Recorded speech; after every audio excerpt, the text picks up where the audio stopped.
သင်္ကြန်ရောက်ပြီလေရေပြုတ်တို့ရာသည်ချေပန်းပရောင်းနဲ့အတူဒုတိယလူတို့ပြောပြီလေ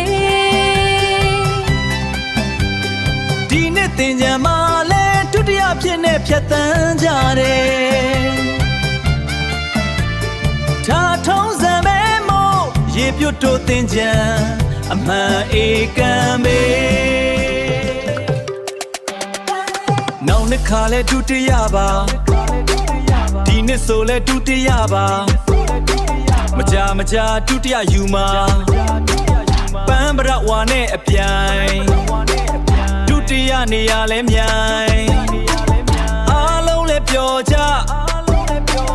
ရေပြုတ်တို့ကဒုတိယဒီနှစ်သင်္ကြန်မှာလဲဒုတိယဖြစ်နေဖြတ်တန်းကြတယ်ဒါထုံးစံပဲမို့ရေပြုတ်တို့သင်္ကြန်